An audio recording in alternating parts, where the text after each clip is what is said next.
Bonjour mesdames et messieurs, bienvenue à votre plateau de prédilection, je veux dire l'émission de prédilection, Marc Le Bazar, une émission à caractère socio-politique. En tout cas, une émission qui reçoit aujourd'hui des éminents conseillers du Conseil supérieur de la liberté de communication.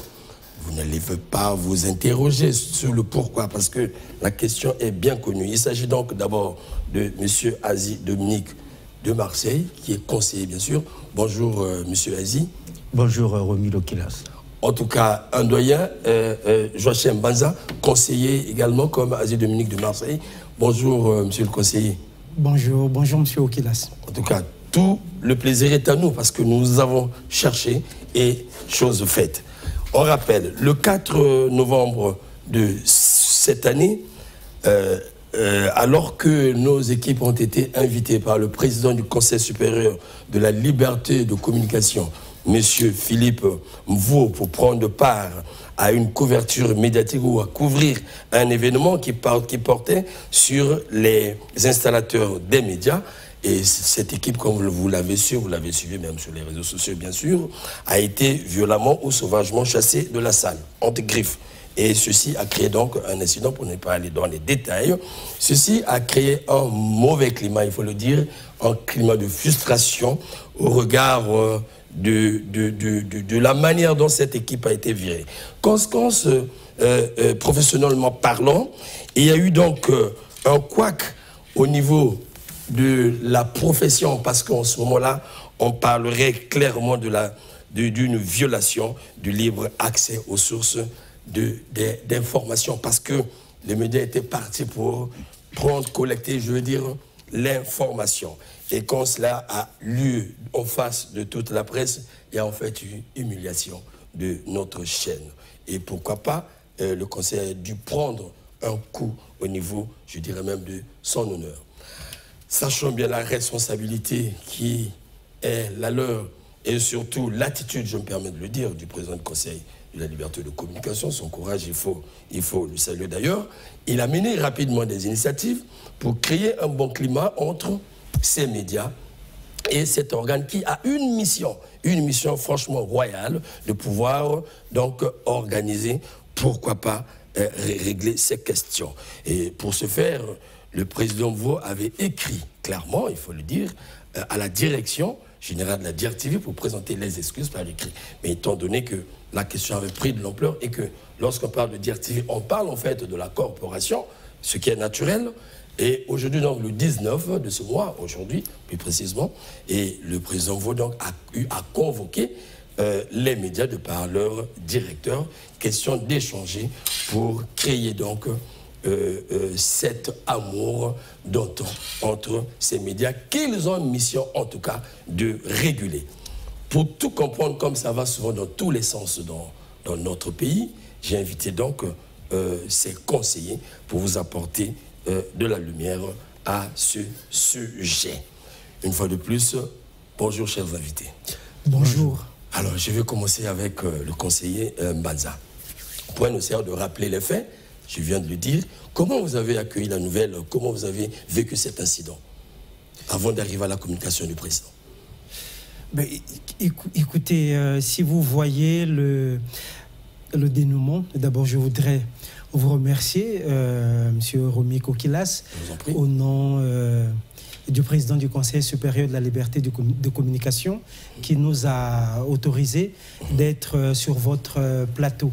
Donc, si nous sommes là, c'est avec son aval et partant l'aval on va dire, de tous nos collègues.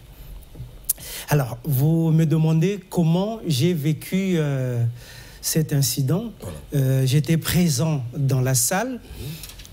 Il faut savoir que ce jour-là, le jeudi 4 novembre, c'était une activité du président du Conseil. C'était une activité du président Philippe Mvou à laquelle il avait convié les membres du bureau du Conseil et les hauts conseillers disponibles. Voilà. Donc c'est ça déjà la nuance. C'était une audience qu'il avait accordée aux installateurs des radios et de télévision pour parler de la question, on va dire, complexe, de l'attribution des fréquences de radio et de télévision. Voilà. Et donc, ce n'était pas une activité qui nous concernait tous. Mais nous, en tant que membres du Conseil supérieur, nous étions invités pour marquer aussi que c'est une question qui concerne hautement notre institution. Donc, quand l'incident s'est produit, ben, écoutez, nous l'avons mal vécu. Nous l'avons mal vécu. Personnellement, j'ai considéré que les reporters qui étaient là, les reporters de DRTV, c'est des jeunes qui arrivent dans la profession. Voilà. Nous sommes des anciens, des doyens. Nous avons accédé à des postes de responsabilité. Je ne crois pas que ça soit de notre digne de nous, j'allais dire, de pouvoir humilier des jeunes qui arrivent comme ça dans la profession. Donc, tout simplement, on l'a mal vécu et il a fallu chercher comment sortir, si vous voulez, un peu de cette honte, de cette humiliation. Voilà. Moi, je suis journaliste de profession. J'ai fait ma vie professionnelle en tant que journaliste. J'ai jamais vécu un tel fait. J'ai vécu des faits où on nous refusait, par exemple, d'accéder à un endroit où se passe un événement, mais jamais humilié de cette manière-là. Donc, c'est simplement cela. Et donc, tout le temps qui s'est passé a été consacré à la recherche du comment redorer le blason un peu flouté de la profession. Donc, voilà ce que je peux vous dire. Et aujourd'hui, Romix, nous sommes sur le plateau de DRTV, c'est parce qu'il y a eu un dénouement que nous considérons comme un dénouement heureux. Et nous remercions le président du Conseil supérieur de la liberté de communication qui a eu cette hauteur d'esprit pour essayer de laver le linge sale en famille tout en se préservant de froisser qui que ce soit les journalistes ou les membres de son institution. Alors, conseiller Aziz, ce n'est pas un secret polichinelle, en tout cas, c'est sûr de tout le monde, puisque c'est un fait. Et les faits sont sacrés. Voilà, c'est vous qui nous l'apprenez. Alors, le motif soi-disant, est que la DRTV ne diffuserait pas les images dans le traitement des informations liées à vos activités du Conseil supérieur de la liberté de communication. Donc, nous ne diffusons pas les images, il faut dire, du président, du vice-président du Conseil supérieur de la liberté de communication, qui est d'ailleurs un collègue de la corporation, le nommé Jean-Pierre Gouma. Voilà tout le problème. Mais nous nous attachons à la manière d'agir, comme venait de dire l'autre. Vous êtes une institution, nous nous plions devant vous souvent, facilement. Alors, mais d'où vient que, je vous posais la question, comment vous pouvez expliquer cela? Voilà. Ben, on n'a pas de mots pour dire ces mots. M-O-T, des mots pour dire les mots M-A-U-X. Vous savez, nous perdons la voix. Je perds la dignité, la sagacité, le courage de vous expliquer ce qui s'est passé. Parce que là, je parle en tant que haut conseiller. Le conseil a pour mission de garder la maison de la presse. Les journalistes ont pour protecteur le conseil. Les brebis sont gardées par le conseil. Il ne peut pas être à la fois gardien des brebis et à la fois être loup. Non. Donc nous avons très mal vécu ça. Nous ne pouvons pas vous l'expliquer autrement que c'est un incident de parcours. Je l'amène au parcours parce que nous sommes convaincus que ça ne peut plus se reproduire. Mais je vous dis, c'est inexplicable. Monsieur le vice-président a parlé, c'est vrai, mais c'est tout le conseil qui prend le coup. Les dégâts collatéraux de cet acte posé, mais ils rejaillissent sur les dégâts rejaillissent sur le conseil. Donc nous avons mal vécu cela. Et je vous dis, sur ce plateau, nous n'avions pas d'argument pour le justifier, mais nous avons seulement été ébahis, blottis, statufiés, murés face à cet événement. C'est naturel, ça arrive, mais il faut dire que c'est un comportement, en tout cas par expérience, que nous vivons souvent chez, permettez-moi, certains acteurs de la société qui sont à la quête, par exemple, de la visibilité. Et ce que vous nous dites souvent, vous nous orientez, permettez-moi, ce n'est pas un procès. Sinon, nombreux sont ceux-là qui agissent de la sorte quand ils ne sont pas professionnels. Quand ils ne sont pas professionnels. Et l'activité, vous l'avez dit, a été convoquée par le président du Conseil supérieur de la liberté de communication. Nous connaissons la ténacité de ce monsieur, la rigueur de ce monsieur, la rationalité de ce monsieur. Et nous avons su faire la différence, je me permets de le dire, entre le conseil d'avant et ce conseil, parce que beaucoup de choses ont changé. Et lorsque nous vivons un de tels faits, on se dit, est-ce une pulsion humaine? Et donc la question que je possède de savoir, et comment vous avez traité la question avec ce dernier? Bon, le président a pris de la hauteur, il a convoqué les conseillers. Nous avons d'abord discuté abondamment de la question et nous avons pensé qu'il faille donc, qu'on appelle ça, régler ça à l'intérieur, intramuros, et on l'a réglé. Et le président de la commission, mon président de la commission ici, Joachim Banza, il peut vous en dire davantage. Alors, oui, comment on l'a traité le président du Conseil l'a rappelé dans la communication qu'il a faite aux journalistes, aux responsables des médias aujourd'hui, le jour même après la rencontre avec les installateurs des radios et des médias. Après cette rencontre, le premier geste qu'il a posé, c'est de passer un coup de fil à la directrice, à madame la directrice générale de DRTV. Et donc il lui a passé un coup de fil pour regretter l'incident enregistré au cours de son activité, et il lui a présenté ses excuses. Donc c'était déjà le premier geste. Ce geste n'a pas été un geste spontané. Ça a été un geste que le président a mûri, hein, et il a posé, je crois, 1 heure comme ça là, après la fin de la rencontre qu'il présidait à l'hôtel Saint-François. Il y a eu d'abord ça. Donc quand nous avons appris ça, qu'il avait contacté la directrice générale de DRTV, ça nous a rassurés. Ça nous a rassurés. Et puis, comme il a dit, toujours dans sa communication, il a matérialisé cela à travers un courrier écrit, enfin un courrier écrit, hein, pour que ça soit matérialisé. Et après, il a convoqué son institution, l'instance suprême de son institution, le collège des membres. Donc, les 11 hauts conseillers, les 3 membres du bureau et les 8 hauts conseillers. Donc, nous nous sommes retrouvés en une réunion à huis clos où nous avons abordé cette question. Donc, en toute responsabilité, entre nous, nous nous sommes expliqués sur cette question. Et la conclusion qui est sortie de cette réunion à huis clos, c'était de demander au président du Conseil d'inviter les responsables des médias à une rencontre au cours de laquelle il présentera les excuses de l'institution aux responsables, enfin à DRTV, mais au-delà surtout aux responsables des médias. Donc c'est ce qui a été fait. Voilà. Est-ce qu'il était obligé? Est-ce qu'il était obligé? Oui. C'est ça la conclusion. Quel sens? Il a respecté la conclusion de son instance. Ah, voilà.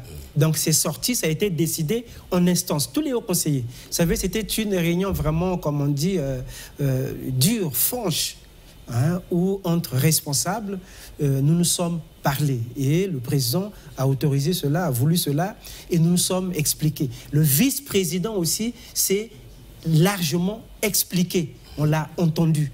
C'est largement expliqué. Et on a relevé ce qu'il fallait relever. Et le président a dressé ses conclusions. Et voilà, il a entendu les propositions qui avaient souhaité qu'il y ait une rencontre avec les responsables des médias pour présenter les excuses au nom de l'institution, de façon à faire renaître de nouveau un climat de confiance entre nous, autorité de régulation des médias, et vous, les acteurs des médias. C'est ce qui a été fait et ça nous a soulagés. C'était un poids qu'on portait, ça nous a soulagés.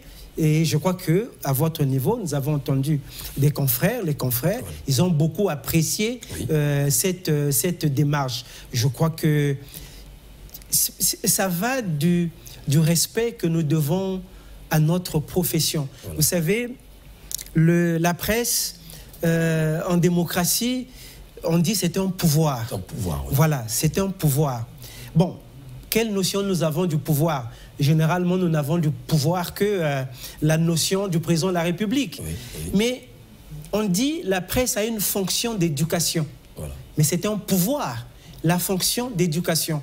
Les journalistes sont des éducateurs sociaux. Le fait de relever un certain nombre d'événements, de situations qui se passent dans la société, mais on permet aux citoyens de pouvoir non seulement être informés, mais de tirer des leçons et de ne pas faire les choses qu'on déplore. Donc, c'est l'éducateur permanent et c'est un pouvoir. C'est reconnu dans la société. La presse, évidemment, le pouvoir d'informer. Oui. La presse a le pouvoir de distraire. Absolument. Ben voilà, la distraction. C'est pour cela qu'il y a aussi des débats sur, par exemple, le contenu des chansons. Quand ce contenu vire un peu à l'obscénité, ben c'est nous, les médias, qui tirons un peu la sonnette d'alarme. C'est ça. Parce que, au nom de notre pouvoir d'éducation, que la société nous reconnaît. Donc, quand on voit tout ça là, je crois que, en tant qu'autorité de régulation du travail des médias, il eût fallu qu'on montrât l'exemple. Voilà, que ce pouvoir est à respecter. Et on a posé, le président du Conseil a mené son institution à poser l'acte. Et je crois que nous nous réjouissons parce qu'on remarque que dans le milieu de la presse, oui, on a hautement apprécié cette démarche. Oui, mais Romy, le pardon est une grandeur et non une faiblesse. Quand vous demandez pardon à quelqu'un, c'est que vous avez transcendé beaucoup de choses. Vous avez amené vous-même à une certaine simplicité. Vous êtes descendu un peu plus bas pour dire pardon. Mais le pardon est une grandeur et non une faiblesse. Et surtout, c'est en face de la presse. Et comme je l'ai dit, le président de la commission déontologie éthique le dit, la presse est un grand pouvoir. La presse, c'est l'élégance du miroir social. Oui. Quand on se mire, quand une société veut se mirer, veut se voir belle, mais son miroir, c'est la presse. Vous arrivez dans un pays, vous achetez les journaux à l'aéroport, vous entrez dans votre chambre d'hôtel, vous allumez la télévision. Vous avez une certaine idée de ce pays que vous n'avez pas tout visité parce que la presse vous amène le pays dans votre chambre. Voilà, je dis la presse, c'est le miroir de l'élégance d'une nation. Et nous qui sommes le Haut Conseil et supérieur à l'épée de communication, notre fonction fondamentale, c'est de réguler la communication. Donc nous vivons avec la presse comme la langue et les dents dans la bouche qui cohabitent, qui peuvent se mordre. Les dents peuvent mordre la langue, mais ils sont obligés de cohabiter. Il n'y a pas de régulation sans communication. Et la communication, la presse est la matrice de la communication.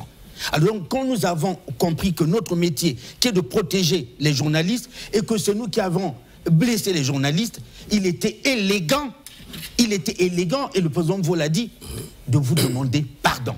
Donc pour nous au Conseil, c'était une grandeur, voilà pourquoi nous avons choisi cela quand nous étions en huis clos, président. L'élégance voudrait que nous demandons pardon à tous les médias. Au-delà des DIRTV, c'est là toute la corporation qui est touchée. Parce que n'oubliez pas que nous sommes conseillers, mais nous avons passé toute notre vie, nous avons sacrifié notre vie qu'à la communication. Qui ne connaît pas Mbaza, qui ne connaît pas Asie. On n'a rien fait dans notre vie que la communication. C'est parce que nous sommes de l'autre côté qu'on a oublié que nous venons de là. Donc c'est avec une douleur insupportable, incommensurable. C'est à peine que nous ne marchons pas par nos genoux qu'on voit des journalistes foutus dans la rue.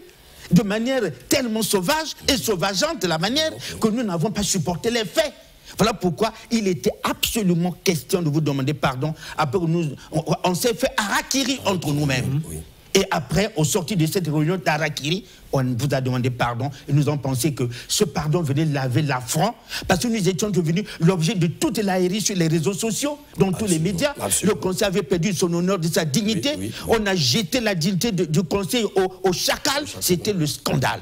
Il a fallu donc arriver à tempérer et le président a fait quelque chose d'extraordinaire. C'est de donner cette communication pour rééquilibrer, réaiguiller cette machine qui était devenue complètement graisseuse. En tout cas, nous saluons, il faut le dire, vraiment nous saluons le sens civique du président et son côté éthique que nous connaissons bien parce que, il faut le dire, c'est pas donné, mais il fallait bien le faire vraiment pour qu'on arrive à harmoniser les choses parce que ça, vous l'avez dit, les réseaux sociaux ont récupéré.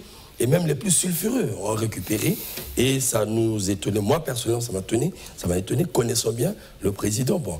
Et quand il est sorti de son silence, il a fait ce qu'il fallait faire pour remettre les pendules à l'heure, en tout cas. Mais il faut noter que nous avons vécu, nous ne souhaitons pas le vivre prochainement, une fois de plus, nous avons vécu ce que nous vivons habituellement avec certains acteurs de la société, je le dis bien, une certaine...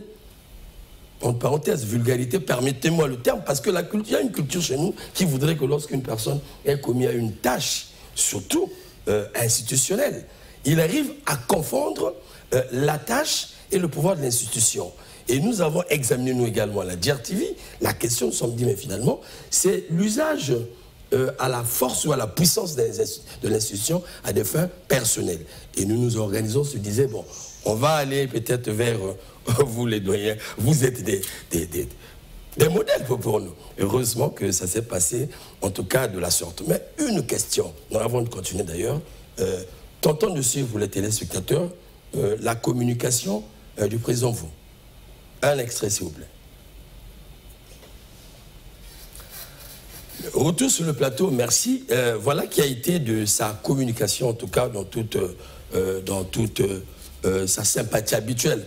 Alors, ce qui nous honore d'ailleurs, en tout cas, dans nos fonctions, et nous avons eu besoin de cela, en tout cas parce que nous étions frustrés, il fallait que le président sorte de son silence pour nous honorer. Nous honorons, il honore en fait son secteur d'activité et pour l'efficacité, parce qu'il ne peut pas relever le défi tout seul, c'est avec nous.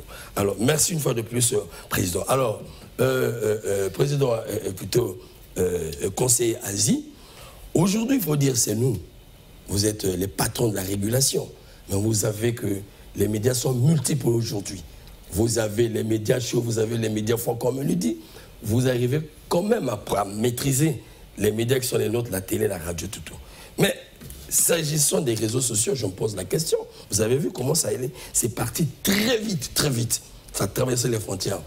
Si vous nous régulez, si vous pouvez crier sur nous, voilà, tel média est sanctionné, tel média est viré, tel média parce que pour ne pas avoir fait ceci, cela. Mais qu'en est-il des réseaux sociaux? Comment vous faites pour maîtriser, pour réguler les réseaux sociaux? Avez-vous les possibilités, les capacités de conseil? Quand on conçoit la loi qui crée le conseil, je vous avoue que les médias morts, les réseaux sociaux n'avaient pas atteint le niveau qu'ils ont aujourd'hui. Le conseil peut réguler facilement les médias traditionnels. La radio, la télévision, les journaux.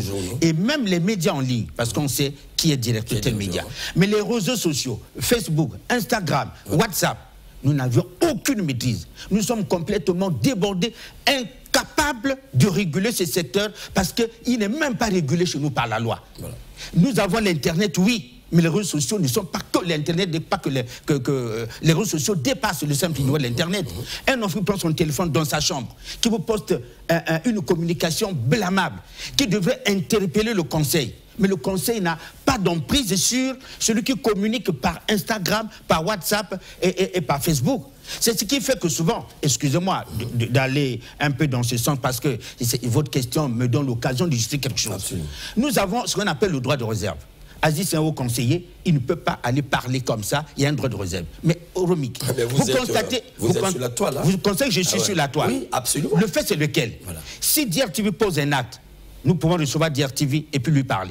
Parce que notre rôle, c'est de veiller qu'au Congo qu'il ait une communication apaisée. Si Télé Congo le fait, si le journal Le Patriote le fait, mais dis-moi, si quelqu'un sur WhatsApp, nous appelons qui? Voilà. Personne. Du coup, je me sens blessé. La mission pour laquelle je suis haut conseiller, qui fait de moi une autorité respectée et respectable, est vilipendée par les réseaux. Qu'est-ce que je fais? Je suis obligé de sortir de ma réserve, brisant cette réserve, de dire, je rentre dans les réseaux sociaux pour donner un autre son de cloche qui peut ne fût-ce que demander à celui qui a parlé là, tu aurais dû parler comme ceci et non comme cela. Vous allez me dire votre droit de réserve, oui, mais je suis devant un droit de lâcheté face à la domination de WhatsApp, d'Instagram. La pollution communicationnelle. Et à 90%, la communication aujourd'hui nationale est dominée par les réseaux sociaux. Absolument, absolument. Donc les médias traditionnels même puisent même dans les réseaux sociaux pour alimenter leurs journaux. Oui. Alors le Conseil, qui ne peut pas réguler les réseaux sociaux, mais le Conseil est responsable de la régulation de la communication au Congo. Moi, je suis seul à faire ce travail. Je me fais arracher vous dire. Je prends mon droit de réserve. Vous ne me verrez pas à la télévision animer des émissions. Vous ne me verrez pas à la radio animer des émissions. Vous ne me verrez que dans les journaux. Mais si quelqu'un sur WhatsApp communique pour mettre le pays à feu et à sang, je suis obligé, moi, de prendre ma réponse pour dire, en tant que technicien spécialisé de la communication, votre communication n'est pas de nature à créer l'unité nationale, mais à déséquilibrer la nation à cause du tort à la République. Vous voyez que souvent, mes incursions sur WhatsApp, sur Instagram et Facebook sont des incursions qui rappellent l'auteur de la communication à l'ordre. Et vous vous posez, mais comment? Mais posez-vous la question, est-ce que vous me voyez sur les radios et les télévisions? Non. Mais parce que nous avons la facilité de réguler les radios et les télévisions. Mais comment nous allons faire de réguler Facebook? Comment nous allons faire de réguler Instagram, de réguler WhatsApp? Quand nous avons une élection, pourquoi nous arrêtons les réseaux sociaux? Pourquoi on arrête l'Internet? Parce que nous avons les capacités de contrôler ce qui se dit à travers WhatsApp. On vous donne les résultats d'un candidat à une élection par WhatsApp. Et ça peut brûler le village. Comment vous allez contenir ça? On dit à DRTV, ne diffuse pas. Ok, DRTV comprend. On dit à Télé Congo, on dit aux médias que nous contrôlons. Mais nous allons dire ça à WhatsApp, on va dire par qui? Qui on va interroger? Donc vous comprenez que moi, conseiller, nommé à cette fonction, qui a la responsabilité de veiller à la bonne communication au Congo, je ne peux pas laisser WhatsApp se livrer à une communication détruisant la nation, parce que je suis le soldat de la communication. C'est en cela que je sors de mon droit de réserve, entre guillemets, et je m'en vais donner une autre version pour corriger. Et souvent, quand je donne la version, c'est « Ah oui, on n'avait pas compris, heureusement qu'on a eu telle communication. » Mais ce n'est pas pour des faits personnels, parce que j'ai la mission de veiller sur la bonne communication. Et je vous ai posé la question, ceux qui nous suivent, ils vont peut-être me répondre. Comment le Conseil va faire pour réguler la communication au niveau des réseaux sociaux? Effectivement, c'est la question que je voulais poser. C'est impossible. Comment nous allons le faire? Parce que nous voyons tout dans les réseaux sociaux, par exemple, pour cette situation. Je sais que je pose la question parce que nous avons pu obtempérer. Mais vous avez vu comment ça a gagné l'opinion. C'est parti au-delà des frontières, au point où même nous qui sommes victimes, nous sommes surpris. C'est des pamphlets qu'on n'arrêtait pas de lire. Et il y a beaucoup d'incivisme dedans, beaucoup de choses. La récupération, on tape sur X, Y, ça devient parfois un problème politique. Et quand vous ne savez pas analyser, et vous êtes pris au piège. Et comment le Conseil pourra s'en sortir? Est-ce qu'il est possible que le Conseil s'en sorte? Permettez-moi, c'est trop. Oui, justement, vous posez la question en termes, est-ce que le Conseil pourra s'en sortir? Voilà. Mais en réalité, la question c'est, est-ce que la démocratie congolaise, est-ce que le Congo va s'en sortir? Ah, voilà. Mais justement, en ne finançant pas les capacités de ces institutions à faire leur travail. Voilà. Bon, moi nous sommes au Conseil depuis 2 ans, ça c'est la 2e année, et tout. Quand j'essaie de regarder un peu en arrière, vous savez, l'institution a été mise en place, ok, mais je ne sais pas si les années antérieures, vraiment, elle a bénéficié de budget d'investissement. Je parle bien de budget d'investissement. Aujourd'hui, on va dire, oui, le pays est en difficulté financière, l'État, on ne peut pas demander à l'État de financer beaucoup de choses à la fois. On est compréhensif. Oui. Mais quand on fait la rétrospective, on regarde un peu en arrière, on constate que une institution comme le Conseil supérieur de la liberté de communication n'a pratiquement jusque-là pas bénéficié de budget d'investissement. Rien que même aujourd'hui, sa visibilité, son siège n'existe pas. Ces services sont éparpillés à travers la ville. Vous avez le cabinet du vice-président, du président, du vice-président dans un bâtiment qui appartient à un ministère. Vous avez le secrétariat administratif logé dans un bâtiment qui a été abandonné et on a sauté dessus. Vous avez le service de comptabilité qui est logé ailleurs, le service technique, ainsi de suite. Tout ça, c'est dispersé. Mais en aval, la conséquence, c'est quoi? La conséquence, c'est l'inefficacité du travail.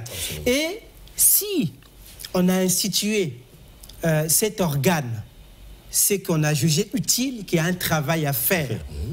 Mais si on prive à cet organe des moyens de travail, ben écoutez, c'est le pays qu'on punit. Donc, ce n'est pas comment le Conseil va s'en sortir, non.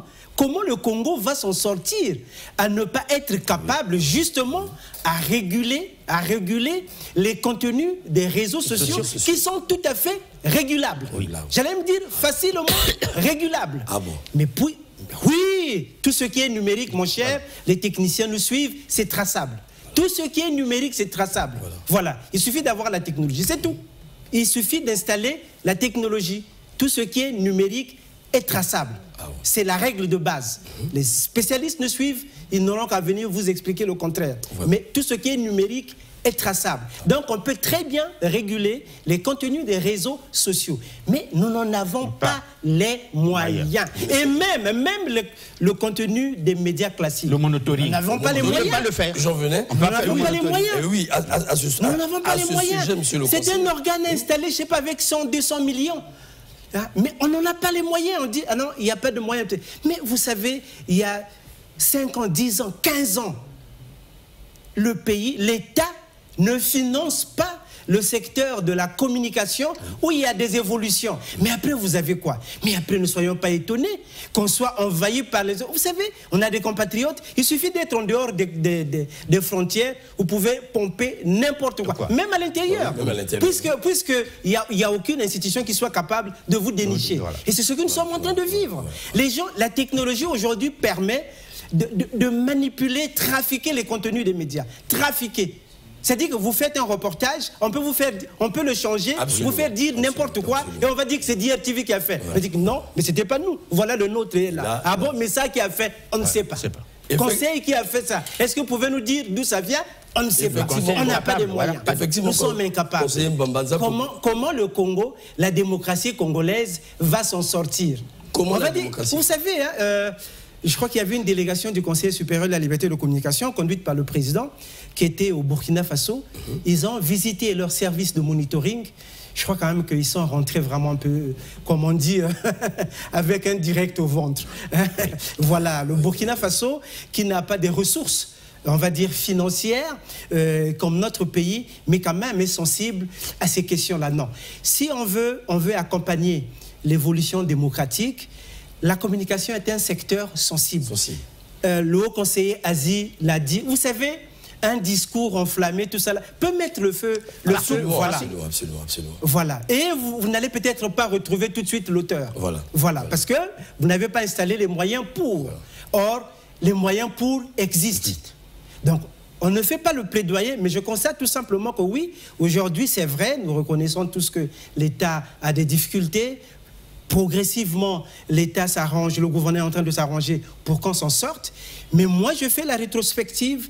Je vois que dans les 20 dernières années, on n'a rien investi dans le secteur de la régulation, de la communication au Congo. Et donc, on ne peut pas continuer comme ça là. On devait dire, aujourd'hui, le gouvernement devait se retrouver pour dire que, ben, tiens, Conseil supérieur de la liberté de communication, quels sont vos projets pour ceci, pour cela? On n'a même pas ça. Mais oui, donc, mais parce que le pays, effectivement, il faut le dire ouvertement, le pays, nous voyons nos articles être repris par certains réseaux sociaux qui sont...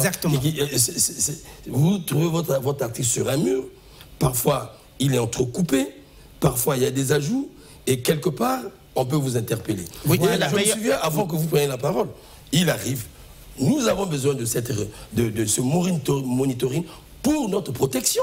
Vous le dites, c'est vrai. Et nous, parce que nous communiquons au quotidien, les Congolais écoutent. chacun joue sous ses intérêts, je le dis ouvertement. Oui. Chacun écoute, mais chacun ne sait pas analyser. Il m'est arrivé, par exemple, un jour d'aller déposer moi-même le support de mon émission chez vous au Conseil, à votre demande. Parce qu'il y a eu écho quelque part. Cependant, si vous avez le monitoring, oui, on aurait pu. Voilà, en fait, il faut expliquer aux téléspectateurs, le monitoring, c'est quoi? C'est un ensemble d'appareils qui nous permet de suivre tous les médias 24 heures sur 24. Voilà. On n'a pas besoin de dire à Télé Congo qu'est-ce que vous avez diffusé ou à DIRTV ou à Vox TV parce que nous avons un appareil qui nous retrace tout ce que DIRTV a dit sur les 48 heures, tout ce que Télé Congo a dit sur les 48 heures, tout ce que Vox, tout ce que Radio Congo, tous les médias. Alors, nous n'avons rien. Voyez-vous? Et c'est bien de nous faire, de tirer sur nous. Mais voilà, on a lu sur WhatsApp. Qu'est-ce que le Conseil dit? On va mettre le pays à feu à sang. Alors que le Conseil a le rôle de réguler la communication. Absolument. Pas que les médias, la communication au Congo. Donc nous avons le rôle de gérer toute la communication au Congo. Ce pays doit avoir une communication apaisée. Et si le législateur a choisi le Conseil de mettre en place cette institution, c'est que le législateur a compris que la communication, c'est l'arme fatale de la démocratie. Romik, en plein 21e siècle, la guerre du 20e siècle est une guerre communicationnelle. Rien à faire. Celui qui a la communication a le pouvoir. Or, celui qui a la communication, il est capable de foutre en l'air, excusez-moi l'expression, c'est social partout, de foutre en l'air le pouvoir. Il est capable de mettre le pays à feu à sang. Voilà un secteur comme ça, on dit, ben, c'est vous là-bas qui devez gérer ça.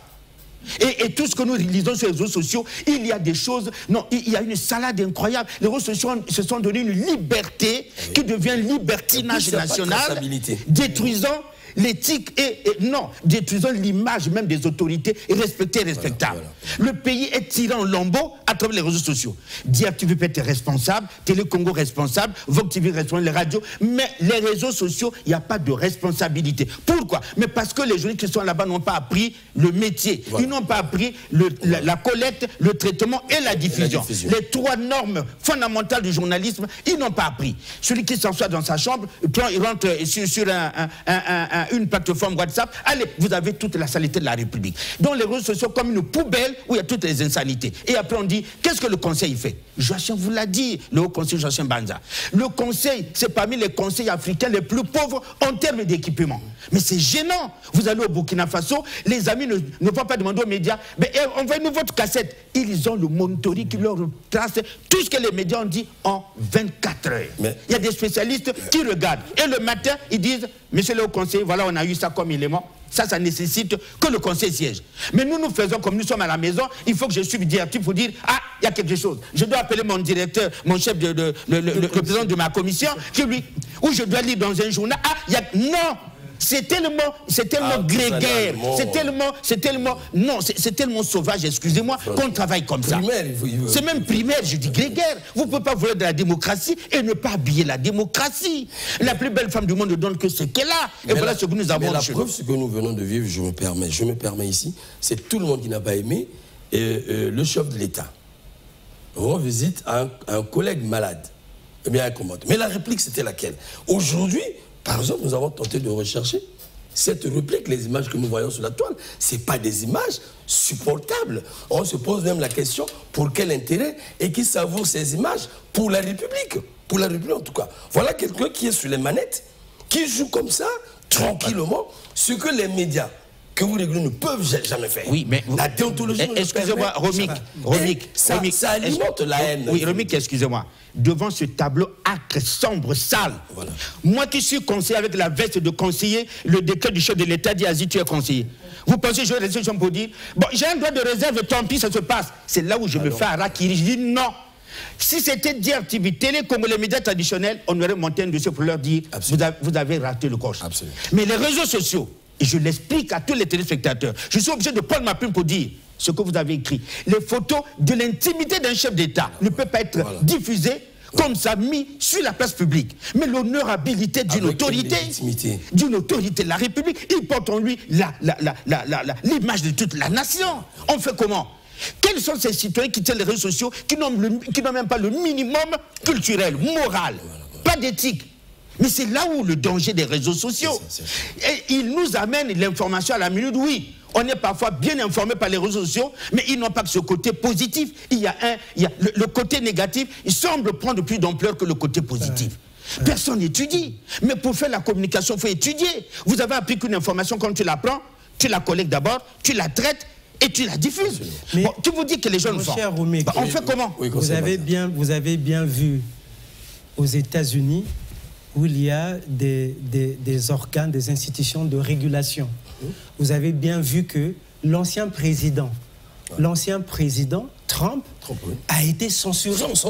Censuré par Twitter, Facebook. Il a pris un grand coup. Ben voilà. Ah ouais.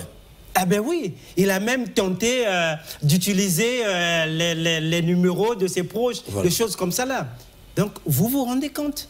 Ah ouais. Vous vous rendez compte de ce que ça signifie, le pouvoir de régulation de la communication. Bon, nous, on va dire, est-ce que peut-être que nous nous expliquons pas assez pour que justement les décideurs, le gouvernement, voient l'importance de l'investissement pour l'avenir du pays, pour la communication, pour la paix. Pour la paix, parce que l'exemple, justement, que vous avez donné, que le haut conseiller Asie a repris ici, ben, vous vous rendez compte, ça ébranle, hein? Le moral. Oui. Le moral de la nation. Ça alimente la haine. Son chef, voilà. Donc on se dit, mais comment? Attends. Ça crée la division. Vous avez imaginé les images sur la première dame à Paris? Vous imaginez les images sur la première dame? Nous sommes où là? La première dame qui est malade, on en a fait un sujet qui a fait des choux grâce sur les réseaux sociaux. Et vous imaginez, moi, au conseiller assis dans mon fauteuil, je me dis, écoutez, bon, laissez... Non, nous vivons une situation catastrophique. Et notre appel, il faut dire, il faut que, comme Joachim l'a dit, c'est peut-être pas il faut, mais je suis obligé de le dire, que les décideurs comprennent que si nous voulons assainir ce milieu qui déprave les mœurs, qui déprave la République de sa dignité, il faut que le Conseil soit équipé. Le Burkina Faso est différent de nous en quoi? Le Bénin que nous avons visité est différent de nous en quoi? Nous faisons que le siège. Mais c'est des pays qui ont compris que la guerre de la démocratie se trouve dans la communication. Demain, nous allons à une élection présidentielle. Ça va aller encore dans tous les sens avec les hommes volés que vous connaissez. Mais comment le Conseil peut-il contrôler tout cela s'il n'a pas un seul monitoring pour suivre tout ça? Les autres ont compris que non, nous voulons une communication apaisée parce que ce sont les mots qui créent les mots. Et comme les mots créent les mots, il faut civiliser les mots. Pour les civiliser, l'organe qui s'occupe de gérer la communication doit être correctement équipé. C'est comme une armée, vous l'avez une armée efficace, sans équipement, on fait comment? C'est la même chose. Et le conseiller Mbanzel l'a dit avec assez d'à-propos, d'appui. Est-ce que parce que nous expliquons mal? Est-ce que ceux qui ont conçu cet instrument n'ont pas compris que si on met en place un organe de régulation, il faut qu'il soit complètement équipé pour qu'il joue bien son rôle. Et vous nous faites un procès, on fait comment? D'ailleurs, nous constatons même que la lutte... Et vous savez comment nous travaillons pour réussir ce que nous sommes en train de faire là? Le Covid, par exemple, l'invite de se faire vacciner aujourd'hui pose problème à cause, effectivement, de ces réseaux sociaux. Et c'est chacun qui écrit à sa manière, qui a peur, qui crée la psychose à sa manière. Cependant, comme vous l'avez dit, l'impression que nous avons, en fait, c'est parce que vous êtes spécialiste dans le domaine, sinon l'impression que les Congolais ont, permettez-moi de parler à leur place, c'est qu'il semblerait que c'est un domaine immaîtrisable, vu sa vastuité. Or, c'est un domaine maîtrisable. Et même, moi, je pense, sur ce plateau Mac Bazar, que ça devait être un combat de toute la presse. Ça devait être un combat de toute la presse, et non, j'ai limité au conseil, parce que nous sommes exposés, en tout cas, je le dis ici, nous sommes exposés, parce que si je n'ai pas la traçabilité de mon travail, comment le conseil pourra me protéger? Je suis invité parfois dans des cabinets, c'est simplement parce qu'il y a eu soupçon quelque part. Ils sont souvent généreux, c'est responsable parfois. Viens, monsieur le journaliste, on échange, mais il me manque parfois la traçabilité de mon travail. Exactement. Mais quand vous n'en avez pas, mais si c'est une plainte cette fois-ci au tribunal, et l'information est passée, le premier qui est arrivé à donner l'information. Donc je pense, là je lance l'appel à tous les collègues de la presse, et nous devons prendre conscience.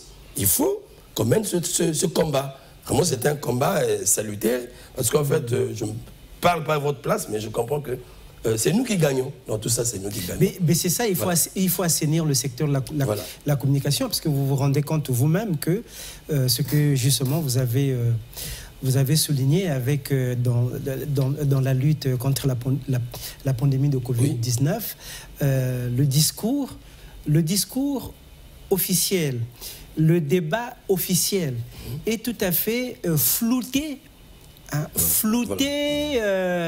manipulé à travers les réseaux sociaux. Voilà. Et finalement, le citoyen congolais, il reçoit quoi? Ben, il reçoit tout ça là. Bon, ça finit par créer une piscose. Une véritable piscose, il devient dubitatif. Ben voilà. Hein? Et vous voyez. Et est-ce que... Donc c'est comme si, quelque part, on est en train de rendre la société congolaise ingouvernable. Voyez-vous, on est en train de rendre la société congolaise ingouvernable. Voilà. Tout ça à cause des mots, enfin, de nos faiblesses dans le domaine de la communication.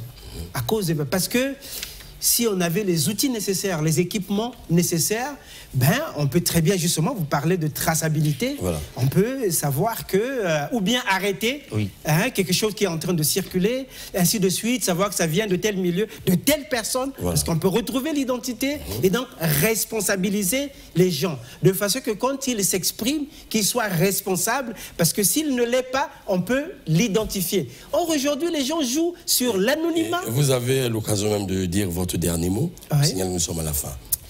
Mais le dernier mot, c'est vous remercier de l'occasion que vous nous avez offerte de pouvoir apporter encore un peu plus un éclairage sur l'initiative du Conseil supérieur de la liberté de communication, de pouvoir relancer un bon climat de travail dans le secteur de la communication. Je crois qu'on vous remercie pour cela et souhaitons que ça ne soit pas le dernier rendez-vous. Merci beaucoup.